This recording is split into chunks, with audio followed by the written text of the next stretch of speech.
Ya. Mau tanya Romo, di mana di Kejadian 35 ayat 17 itu kan perjanjian lama. Di situ waktu istrinya Yakub Rahel melahirkan anak yang terakhir, di situ ada bidan gitu loh Romo. Apa di perjanjian lama apa sudah ada bidan ya? Ada. Itu saja Romo saya tanyakan. Jadi saya jadi penasaran soalnya ada tergelitik sama omongannya ini mana siapa itu RT 6 beberapa tahun yang lalu katanya Yesus lahir bidannya siapa? Nah, gitu loh. Makanya tergelitik kok di perjanjian lama ada bidan ya. Itu Ada aja Romo bidan, saya tanyain. tetapi Makasih.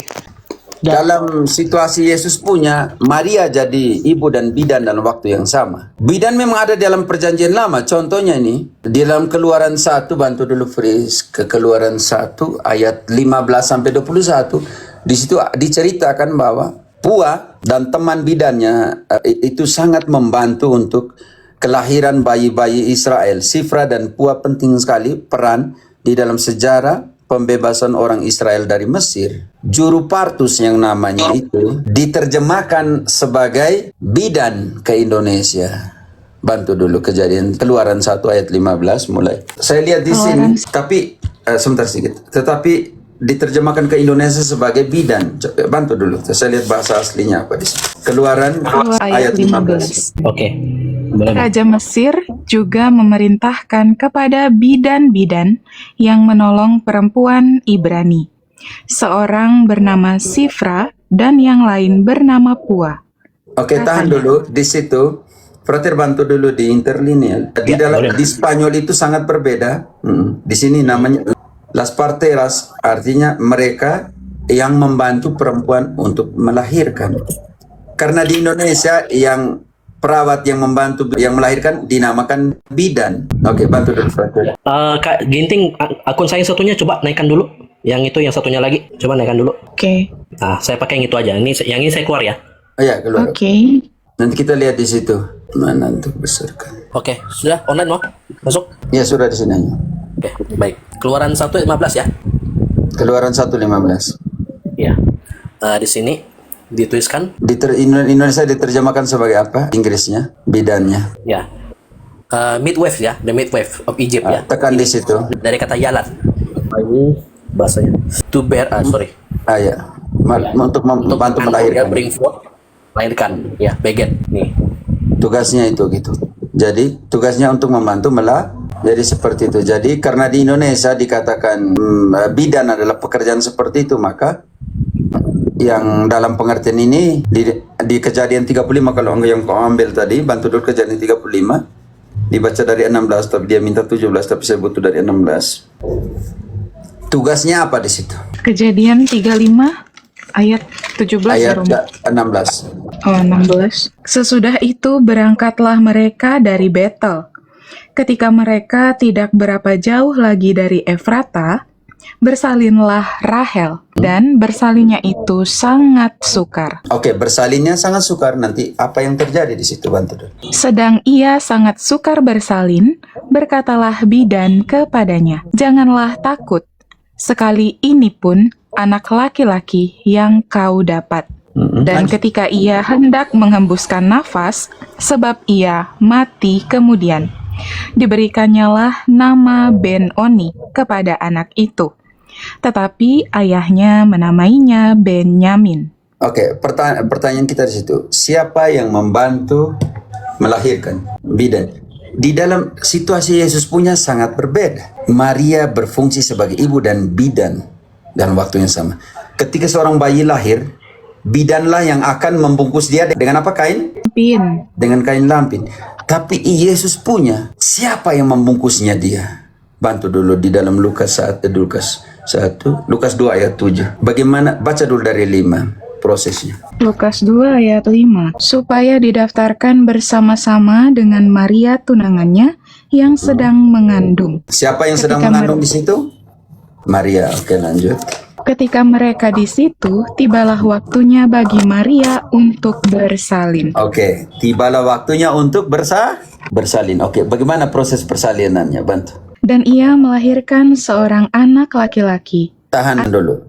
Dia melahirkan seorang anak laki-laki, koma, anaknya yang sulung, anaknya yang sulung. lalu dibungkusnya dengan lampin. Siapa yang membungkus dengan lampin Yesus itu? Maria.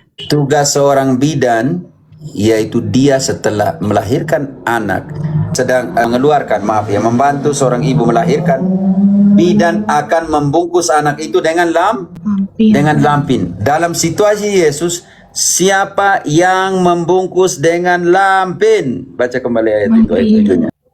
Dan ia melahirkan seorang anak laki-laki, anaknya yang sulung, lalu dibungkusnya dengan lampin dan dibaringkannya di dalam palungan, karena tidak ada tempat bagi mereka di rumah penginapan. Bayangkan, tugas seorang bidan diambil alih oleh seorang ibu yang namanya siapa di situ? Maria. Melahirkan, membungkus, menaruhnya di palungan, itu tugas dari seorang bidan. Kalau begitu bagaimana sih Yesus dilahirkan? Ini penting. Mazmur 22 ayat 10. Mute-kan dulu sampai diberi kesempatan. Supaya jangan luput. Mazmur 22 ayat 10. Bagaimana sih melahirkan Yesus itu? Ya, Engkau yang mengeluarkan aku dari kandungan, Engkau yang membuat aku aman pada dada ibuku. Engkau yang mengeluarkan aku. Kalau tidak, Mazmur 22 itu Mazmur Kepadamu Mesianik. aku diserahkan. Siapa yang bilang lanjut? Mazmur 22 itu Mazmur Mesianik. Buktikan. Ayat 1. Untuk pemimpin biduan menurut lagu Rusa di Kala Fajar, Mazmur Daud. Lanjut. Waduh, gimana nih? Jangan dulu mute lah. Masih lanjut. Mengapa engkau meninggalkan aku berseru, tetapi engkau tetap jauh dan tidak menolong aku. Itu perkataan Yesus waktu di mana dia? Lila maksa waktani. Allahku, kenapa engkau meninggalkan aku? Di mana? Di salib. Makanya Mazmur 22 itu Mazmur Mesianik. Kalau kita baca terus sampai di ayat ke-10, maka kita akan temukan bagaimana Yesus dilahirkan. Dengan cara seperti apa? Baca ayat 10. Intinya jangan kan masih dalam satu alur, jangan miutkan mic. Maksudnya jangan dulu miutkan mic-mu karena masih satu alur pembaca, nanti hidup. Nyalakan, matikan. Lama prosesnya, hilang berapa detik. Ayat 10-nya. Ngeleki ya. Rektor yang lain juga supaya ke sini. Halo. Ayat 10-nya Romo. Ya. Engkaulah yang mengeluarkan aku dari kandungan. Engkaulah yang membuat aku aman pada dada ibuku. Berarti di situ dalam proses partus siapa yang mengeluarkan Yesus dari rahim ibunya? Maria punya rahim. Lalu siapa yang keluarkan? Baca kembali. Engkaulah yang mengeluarkan aku dari kandungan. Engkaulah yang membuat aku aman pada dada ibuku. Maria. Engkau siapakah di situ yang mengeluarkan aku dari rahim ibuku? Allah. Perkara selesai. Iya. Yesaya 66 ayat ke-7. Yesaya 26 ayat 7. Bantu tulis type di bawah teman-teman. Yesaya 66 ayat 7. Sebelum mengeliat kesakitan, ia sudah bersalin. Sebelum mengalami sakit bersalin, ia sudah melahirkan anak laki-laki. Makanya dialah yang mengeluarkan aku dari rahim ibuku. Sekarang proses persalinan di situ, Bunda Maria langsung jadi bidan yang membungkus Yesus dengan kain lampin dan menaruhnya di palungan. Tugas berat di situ. Tetapi proses itu sangat jelas dikatakan dalam Mazmur 22 ayat 10 dan Yesaya 66 ayat 7 bahwa Allah lah yang mengeluarkan Yesus dari rahim Sekarang kita baca kembali ke ginting. Lukas 2 ayat 7. Coba dibuka mic-mu, Rizka. Ya, maaf ya, tadi ada anjing gonggong makanya off mic gitu. Lukas 2 ayat 7. Dan ia melahirkan seorang anak laki-laki, anaknya yang sulung. Lalu dibungkusnya dengan lampin dan dibaringkannya di dalam palungan, karena tidak ada tempat bagi mereka di rumah penginapan. Oke, Pak yang tanya tadi bisa mengerti? Sudah mengerti Romo? Bisa ganti. Oke, terima kasih Romo. Minta Oke, diturunkan terima lah kasih, Bapak. Bungsu, ya. Amin. Baik. Salve semua. Ya, sama-sama. Oke, di bawah ini ada EHS apa ini? Simar mata. Halo, selamat malam Pastor. Ya, dari Katolik atau Protestan? Katolik, Frater, Katolik. Oke, baik. Paroki dan kuskupannya? Paroki Gregorius Agung Kota Bumi, Tangerang. Oke. Silakan, apa yang mau ditanyakan sampaikan ke Romo. Ini saya mau bertanya Romo tentang ini Yudas Iskariot, karena di dalam Kisah Para Rasul 1 ayat 25 Petrus mengatakan sebelum penggantian Yudas Iskariot ya. Nah, di situ ada dibilang apa namanya? Tempat yang layak bagi Yudas Iskariot itu apa, Romo? Hah? Tempat yang layak bagi Yudas Iskariot itu apa, Romo? Di dalam Kisah Para Rasul 1 ayat 25 dikatakan sebelum pergantian dikatakan Petrus ya. 1:25 bukan omong itu. Di dalam 1 mulai dari ayat 14 omong tentang Yudas Oh ayat iya, 15 16. maaf. Ya, hati-hati kutip, nanti orang bilang kutip salah lagi, berbahaya sekali. Karena 1 ayat 25 bunyinya beda, kita lihat di sini. Jangan asal sebut ayat Katolik, hati-hati di situ. Lukas 1 ayat 25 tolong dibaca. Sis? Oke. Ya, Lukas 1 ayat 25. Inilah suatu perbuatan Tuhan bagiku, dan sekarang ia berkenan menghapuskan aibku di depan orang. Oke, tidak ada. Sekarang turun ke Ayat 14, engkau akan bersuka cita dan bergembira, Nona, kisah bahkan banyak 1, orang akan kisah para rasul 1:14. Tadi Engkau baca Romo di mana? bilang Lukas, Romo. Oke, 25 dulu. Kisah 1 ayat 25, untuk menerima jabatan pelayanan, yaitu kerasulan yang ditinggalkan Yudas yang telah jatuh ke tempat yang wajar baginya. Oke, pertanyaanmu penting sekali. Jatuh di tempat yang wajar. Pertanyaanmu hebat sekali. Sekarang prosesnya bagaimana dia jatuh ke tempat yang wajar? Turun ke ayat 14. Dia bunuh diri, gantung diri, jatuh atau bagaimana? Mereka semua bertekun dengan sehati dalam doa bersama-sama dengan beberapa perempuan serta Maria, ibu Yesus, dan dengan saudara-saudara Yesus. Oke, sekarang ayat 15. Proses pergantian Yudas. Pada hari-hari itu, berdirilah Petrus di tengah-tengah saudara-saudara yang sedang berkumpul itu, kira-kira 120 orang banyaknya, lalu berkata, "Hai saudara-saudara, haruslah genap nas kitab suci yang disampaikan Roh Kudus dengan perantaraan Daud tentang Yudas, pemimpin orang-orang yang menangkap Yesus itu. Dahulu ia termasuk bilangan kami dan mengambil bagian di dalam pelayanan ini. Yudas ini telah membeli sebidang tanah dengan upah kejahatannya. Lalu ia jatuh tertelungkup dan perutnya terbelah sehingga semua isi perutnya tertumpah keluar." Bandingkan dengan Matius 27 ayat ke 3-5. Di kisah dia jatuh perut pecah. Di Matius dia gantung diri. Matius 27 ayat 3-5 di situ kan.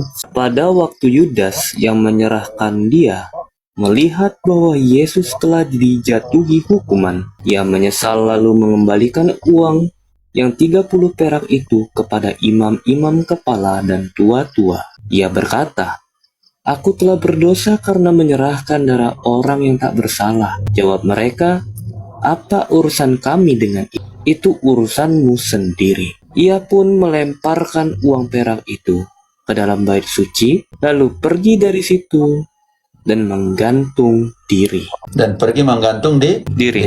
Sekarang Friska, bandingkan penting sekali kisah 1 ayat 25. Pertanyaan dari Bapak penting sekali. Kisah 1 ayat 25, untuk menerima jabatan pelayanan, yaitu kerasulan yang ditinggalkan Yudas, yang telah jatuh ke tempat yang wajar baginya. Sekarang analisa tempat yang wajar bagi dia. Yang pertama gantung diri di Matius punya versi, di Lukas punya versi dalam kisah beli tanah dan perutnya pecah. Sekarang kita harus bongkar tempat wajar ini bagaimana. Yesus bilang, lebih baik mereka yang menyerahkan saya itu tidak lahir. Matius 26 ayat 24. Oke. Sis atau saya, sis? Oke. Gantian Valen. Kalau aku udah, kamu begitu ya. Oke, langsung ayat 24 ya. Anak manusia memang akan pergi sesuai dengan yang tertulis tentang dia. Akan tetapi, celakalah orang yang membuat anak manusia itu diserahkan. Lebih baik bagi orang itu sekiranya ia tidak dilahirkan. Baca kembali keras. Teman, hati-hati dengan kata-kata gantung diri dan semua, karena langsung sangat sensitif sih TikTok ini. Langsung 10 menit menghilangkan visibilitas. Ya, pakai inisial aja, Gandir. Ya, maaf. Oke. Atau gantung sepatu gitu aja. Oke kan, oke. Baca kembali, Matius. Anak manusia memang akan pergi sesuai dengan yang tertulis tentang dia. Akan tetapi, celakalah orang yang membuat anak manusia itu diserahkan. Lebih baik bagi orang itu sekiranya ia tidak dilahirkan. Wow, gitu. Yohanes 17 ayat 12 masih ada hubungan dengan Yudas. Nanti di situ akan disebutkan anak kebinasaan. Yohanes 17 ayat 12 ya Rom. Selama aku bersama mereka, aku memelihara mereka dalam namamu, yaitu nama yang telah engkau berikan kepadaku. Aku telah menjaga mereka, dan tidak ada seorang pun dari mereka yang binasa, selain daripada dia yang telah ditentukan untuk binasa, supaya genaplah yang tertulis dalam kitab suci. Barang siapa yang menyerahkan saya, lebih baik dia tidak usah dilahirkan. Anak kebinasaan di situ pada Yunani itu sebenarnya kita analisa itu merujuk kepada Yudas Iskariot. Nanti di dalam Yohanes 13 ayat 27 rujukan yang sama kepada Yudas Iskariot. Yohanes 13 ayat 27, dan sesudah Yudas menerima roti itu, ia kerasukan iblis. Maka Yesus berkata kepadanya, "Apa yang hendak kau perbuat, perbuatlah dengan segera." Mazmur 41 ayat 10 menggenapi apa yang dikatakan dalam Mazmur 41 ayat 10. Kalau dalam satu rentetan selesaikan. Baik, Mazmur 41 ayat 10. Bahkan sahabat karibku yang kupercayai, yang biasa makan sehidangan dengan aku, angkat tumit terhadap aku. Tetapi Engkau, ya Tuhan, kasihanilah aku dan tegakkanlah aku, supaya aku membalas mereka. Karena itu Yesus cukup ayat 1 ayat. Karena itu kembali ke ginting yang kami baca 13 ayat 27 tadi. Yohanes 13 ayat 27. Dan sesudah Yudas menerima roti itu, ia kerasukan iblis. Maka Yesus berkata kepadanya, "Apa yang hendak kau perbuat, perbuatlah dengan segera." Turun ke ayat, kalau tidak salah turun ke ayat 3, coba bantu 3 dulu. Ayat 3, Yesus tahu bahwa Bapanya telah menyerahkan segala sesuatu kepadanya, dan bahwa ia datang dari Allah dan kembali kepada Allah. Tapi 2 maksud saya. Ayat 2, Apa sih yang sudah ada di hatinya Yudas sebelum perjamuan itu? mereka sedang makan bersama, dan iblis telah membisikkan rencana dalam hati Yudas Iskariot, anak Simon, untuk mengkhianati dia. Bayangkan, sudah membisikkan, tetapi keputusan ada di mana? Di Yudas. Itu harus ada ada konsekuensi dari situ. Hanya Yesus tadi ketika dia mengatakan di ayat 27 menggenapkan Mazmur 41 ayat ke-10, 10 orang yang duduk makan semeja denganku, makan roti bersama denganku, dia mengangkat tumitnya untuk melawan aku. Makanya supaya tergenaplah, baca kembali itu, supaya tergenaplah. Valentinus, engkau siap di Mazmur 41 ayat 10, ginting kembali ke 13 ayat 27. Yohanes 13 ayat 27, dan sesudah Yudas menerima roti itu, ia kerasukan iblis. Maka Yesus, kerasukan iblis. Loncat ke 28. tetapi tidak ada seorang pun dari antara mereka yang duduk makan itu mengerti Lanjut. apa maksud Yesus mengatakan itu kepada Yudas. Sekarang Yudas sudah keluar, tadi 27 sambungannya, Yudas keluar setelah menerima roti itu. Karena yang ada di dalam hatinya Yudas itu ayat berapa? Ayat 2, Priska. Tetapi apa yang ada di dalam hatinya Yudas? Mereka sedang makan bersama, dan iblis telah membisikkan rencana dalam hati Yudas Iskariot, anak Simon, untuk mengkhianati dia. Berarti siapa di situ peran penting dalam pengkhianatan? Yudas. Bukan. Iblis hanya memprovokasi. Seperti di dalam Kejadian, Iblis bilang, "Hei, kau makan buah itu," tapi keputusan ada di mana? Yudas. Tidak di Hawa. Sama, Hawa melihat buah itu baik adanya dan memetiknya. Setan tidak suruh paksa, setan tidak petik dan kasih ke dia. Di situ peran dari iblis hanya baca kembali. Di sini kita gagalkan yang double predestinasi juga di situ. Baca kembali. Setan bisik atau setan yang ambil keputusan. Ini 13 ayat 2 ya Romo. Jangan terus sibuk dengan yang type di bawah, Ginting. Iya Romo. 13 ayat 2. Mereka sedang makan bersama dan iblis telah membisikkan rencana dalam hati Yudas Iskariot, anak Simon, untuk mengkhianati dia. Di situ setan yang mengkhianati atau bisikan itu kepada Yudas. Setan yang ambil keputusan untuk Yudas atau Yudas yang ikut bisikan iblis. Yudas yang ikut. Yudas, Pak ya, Yudas. Jangan ada pendeta yang bilang Yudas sudah ditentukan untuk itu. Ini kurang ajar. Di Kolombian telepon dari nomor tidak jelas itu bahaya sekali karena itu dari penjara. Jangan angkat. Kalau angkat dan kita mulai omong, mereka sadap semua data kita punya yang ada di HP. Oke, makanya di situ. Tetapi ketika Yesus bilang yang memecahkan roti 27 itu dan kasih itu kepada Yudas supaya menggenapi yang tertulis. Baca dulu kembali ayat 27-nya. Dan sesudah Yudas menerima roti itu, ia kerasukan iblis. Di situ Maka Yudas kerasukan iblis. Karena iblis bisikan, kau khianati Yesus, kau khianati dia. Oke, lanjut. Maka Yesus berkata kepadanya, "Apa yang hendak kau perbuat, perbuatlah dengan segera." Tahan dulu. Apa yang hendak kau perbuat? Di situ Yesus menyerahkan kehendak bebas kepada Yudas untuk memutuskan, kau nisa punya rasul atau kau ikut bisikan iblis. Yesus tuh hebat sekali ya, Valentinus. Yesus menyerahkan kepada kehendak bebasnya supaya, baca sedikit, lanjut supaya genap. Tetapi tidak ada seorang pun dari antara mereka yang duduk makan itu mengerti apa maksudnya. Tahan dulu. Rasul-rasul lain tidak mengerti. Karena mereka menyangka tugasnya Yudas itu untuk beli roti, kebutuhan. Lanjut. Apa maksud Yesus mengatakan itu kepada Yudas? Maksud dari Yesus, mau satu hal saja, Yudas, yang kehendak kau buatlah. Di itu Yesus tidak bilang kehendaknya iblis. Oke. Iblis sudah merasuk sesuatu, menipu supaya mengkhianati saya. Tapi posisimu sebagai rasul, apa sih sebenarnya yang kau ingin perbuati, yang kau kehendaki? Khianati saya atau setia kepada saya? Ini punya konsekuensi. Jangan dulu ke situ. Ini punya konsekuensi. Kembali ke Matius 27 ayat 3.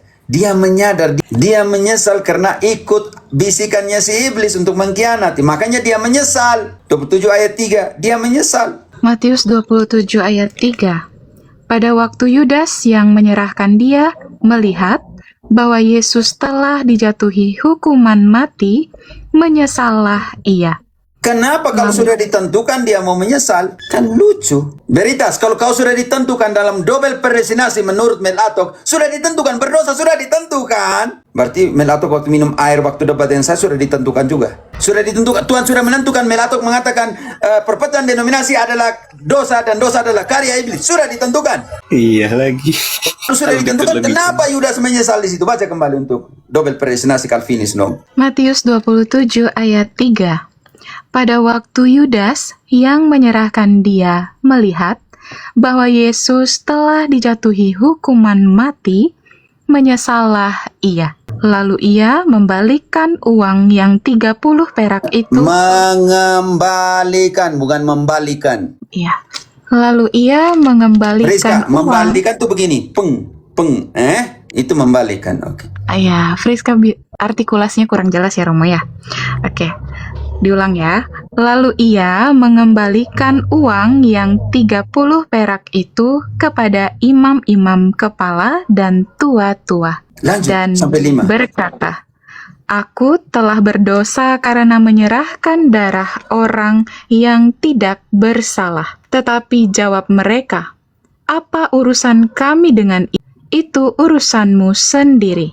Tahan dulu. Aku telah Aku telah berdosa karena menyerahkan Ya, berarti aku telah berdosa karena darah orang yang tak di situ setan yang menyerahkan atau Yudas yang menyerahkan. Yudas Artinya dia punya keputusan bebas atau tidak keputusan bebas. punya keputusan bebas. Sangat perkara selesai. Kalau ada pendeta yang tidak bisa, saya beri kesempatan. Kalau ada pendeta yang tidak bisa tidur setelah debat, artinya di situ ya Tuhan Yesus menghendaki. Dobel sudah ditentukan supaya dia bisa tidur. Kasihan. Kalau kau selingkuh juga, kalau kau buat ini, kalau kau curi juga, kalau omong itu menipu di depan jemaat bahwa sudah omong dengan saya, itu artinya Tuhan sudah menentukan bahwa engkau jadi tukang tipu. Kasihan sekali Tuhan Allah nih. Kalian buat boneka supaya menentukan kalian semua seperti itu. Kamu setir dia supaya yang kamu buat sudah ditentukan oleh Allah. Kalau kamu tipu di depan jemaatmu bahwa saya sudah omong nanti Kristus, solus Kristus, solos Kristi, tapi dia belum mau jawab. Saya jadi lucu kan. Saya harus jawab sesuatu yang saya belum tahu dan saya tidak tahu. Berarti Tuhan sudah menentukan itu. Tuhan menentukan supaya kau jadi tukang tipu. Kan kasihan sekali. Tolong ya. Kita cukup. S bisa mengerti tentang Yudas. Tanyanya tempat di mana? Anak kebinasan. Siapa deh? Membenci saja sudah tidak menjadi bagian dalam kerajaan Allah. 1 Yohanes 3 ayat 15. Membenci saja apalagi menyerahkan dia yang sumber hidup. Lalu kau pergi dan gantung diri. Ya itu urusan Tuhan Allah mau taruh di mana, tapi kita pakai analisa biblis. 1 Yohanes 3 ayat 15. Setiap orang yang membenci saudaranya adalah seorang pembunuh manusia. Dan kamu tahu bahwa tidak ada seorang pembunuh yang tetap memiliki hidup yang kekal di dalam dirinya. Seorang pembunuh tidak memiliki hidup kekal di dalam dirinya. Membenci saja sudah dikategorikan sebagai pembunuh. Teman-teman masih bisa tapa atau tidak? Karena tadi 10 menit tidak bisa. Bisa, Romo? Oh sudah. Tadi dicabut semua yang give, yang apa santai saja. Mungkin kita menggunakan kata salah ya. Tadi ya, frater digunakan kata apa tadi mungkin ya? Yang Ini kan untuk sepatu. untung tidak ginting ya. Bahaya sekali ini. Oh ya, handayani mereka sudah turun. Saya tidak tahu mereka turun kapan. Oke, kira-kira begitu bisa mengerti. Mau taruh di mana itu urusannya Tuhan Allah ya. Hanya kita pakai analisa sudah dalam pengertian. Iya betul ya. Siap.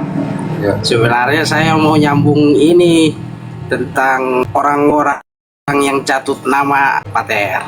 Hah? Karena banyak orang juga ya yang catut-catut nama orang untuk kepentingan pribadi atau keuntungan pribadi Pater itu doang. Maksudnya tidak mengerti. Bisa Ya, bikin tulis ke kalian akun sesama YouTube. bakal bisa jelaskan ke saya atau lang catut-catut. Begini Pater, mohon maaf. Ada yang catut-catut nama orang buat akun YouTube kayak apa, buat kepentingan atau keuntungan pribadi. Itu aja Pater mau sambung. Bodong. Pakai Ya, Maksudnya dia begitu pakai untuk kepentingan nama. pribadi. Oke. Iya, seperti Romo Patris sama Romo Cafe gitu kan, gitu. Oke, saya sudah mengerti. Iya, untuk Kita- kepentingan pribadi juga. Doakan mereka. Saya sudah bilang akun YouTube itu. Kalau walaupun kau ganti F dengan V, tapi rujukannya tetap ke saya. Itu yang saya mohon. Kamu pasang kamu punya nama lain lah, Katolik menjawab atau apa. Jangan bawa Romo Patris punya nama. Jangan bawa saya punya nama walaupun saya sudah minta kau ganti itu, kau ubah dari F ke B. Veronica dari Flores ke Veronica. Sama saja yang kau pasang itu video saya, tidak ada guna. Itu yang saya maksudkan. Tapi ternyata itu orang itu mungkin kepala keras ya. Yang ini yang dimaksud oleh S kan si Mas. Iya, Pater, gitu. Tolong ya. Kamu pakai kamu Katolik menjawab, Katolik ini, Katolik berdiskusi, urusan kalian lah seperti itu. Tapi jangan bawa saya punya nama, jangan bawa Romo Patris. Walaupun dulu kamu bilang Cafe menjawab, Romo Cafe Allegro menjawab, tapi kamu tidak kan saya suruh ganti dari Flores ke Veronica, sama saja rujukannya saya punya video, tidak ada guna juga. Ini yang dimaksud oleh S. Tolonglah Katolik. Kalau kamu sungguh-sungguh, kalau kamu kepala keras, sudah urusan kamu dengan Tuhan Allah. Saya hanya minta satu hal. Maksudnya besok lusa ada sesuatu dengan akunmu itu, nanti orang bilang kok ini kan namanya Patris Allegro dengan Cafe. Baru orang di bawah type kan kalian tidak bisa jawab. Bagaimana Cafe Allegro menjawab? Ternyata akunnya bukan mereka punya. Teman-teman bisa mengerti. Karena itu banyak yang komen di bawah kalian tidak jawab karena bukan kalian Allegro, bukan kalian Daimere. Kalian hanya pasang nama di YouTube seperti itu. Kan malu juga saya. Ternyata di situ bukan saya. Karena tidak bisa menjawab di bawah orang tulis seperti itu. Ini yang dihindari sedikit teman-teman. Kalau kalian punya respect itu. Orang yang dengar ini tolong saya minta dengan hormat. Patrice Allegro tidak punya akun itu dan Daimere tidak punya akun namanya KB Allegro menjawab. Itu bukan kami punya akun. Kalau kalian mau pergi belajar terus punya akun itu Epifani. Saya tidak perhatikan juga itu. Lepas di situ mau muat tidak muat ini urusan di situ. Kalau orang mau pergi belajar lari ke situ, lihat di situ. Ternyata orang Katolik tidak mau belajar. Orang Katolik tidak mau mendedikasikan 2-3 jam untuk belajar konten yang ada di situ. Saya hanya mohon yang pemilik akun itu, kalau tidak kita rame-rame report akun YouTube itu supaya hilangkan saja, karena saya sudah minta dengan hormat. Type lagi di bawah seperti orang yang anak kecil yang meminta kau jangan pakai sabun namaku. Tiba ternyata semacam arahnya dia seorang Katolik. Hanya saya bilang kau tolong hubungi saya, sampai sekarang tidak hubungi. Yudas masuk surga tidak, urusan Tuhan Allah bukan kita.